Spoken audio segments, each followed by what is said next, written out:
বাংলাদেশের রাজনীতিতে বিদেশি প্রভাবের বিষয়টি নতুন নয়।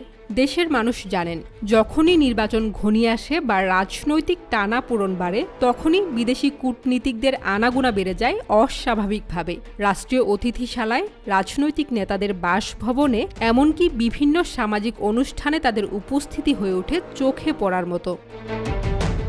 এই বিদেশি তৎপরতার নেতৃত্বে বরাবরই থাকে যুক্তরাষ্ট্র। বাংলাদেশের রাজনৈতিক পালাবদলে কিংবা সরকার গঠনের পিছনে তাদের ভূমিকা ও হস্তক্ষেপ নিয়ে কোনো গোপনীয়তা নেই। এটা এখন সবার কাছেই স্পষ্ট।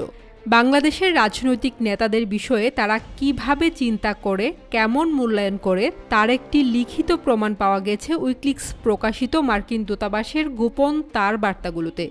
সেই বার্তাগুলোর অনুবাদ ও সম্পাদনা করে সাংবাদিক মশিউল আলম প্রকাশ করেছেন উইকিলিক্সে বাংলাদেশ নামের একটি বই। বইটিতে বিশেষভাবে বিএনপির শীর্ষ নেতৃত্ব নিয়ে যুক্তরাষ্ট্রের পর্যবেক্ষণগুলো উঠে এসেছে, যা আজও এক মূল্যবান প্রামাণ্য দলিল হিসেবে বিবেচিত হয়।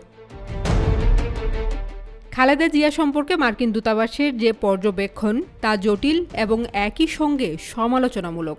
সমালোচকের ভাষায় তিনি একগুঁয়ে, অনমনীয়, কখনো অলস। সব কিছু মূলত তার হাতেই। জেনারেল জিয়ার বিধবা হিসেবে জনগণের মধ্যে যে ইতিবাচক ভাবমূর্তি গড়ে উঠেছে, সেটাই তাকে দলের ভেতরে বিরোধ থেকে রক্ষা করে। অনেকেই ভেবে বসেন, যদি তিনি না থাকেন, বিএনপি ভেঙে পড়তে পারে এবং তাদের ব্যক্তিগত রাজনৈতিক ভবিষ্যৎ অনিশ্চিত হয়ে যাবে। প্রতিবেদনে আরও বলা হয়েছিল, তিনি রাজনৈতিক বিষয়ে গভীর অন্তর্দৃষ্টি রাখেন, বন্ধু সমর্থকদের প্রতি বিশ্বস্ত এবং আনুষ্ঠানিক দায়িত্ব পালনে স্বাচ্ছন্দ্য বোধ করেন। তারেক রহমানকে প্রতিবেদনে দেখানো হয়েছে এক বিতর্কিত নায়ক হিসেবে।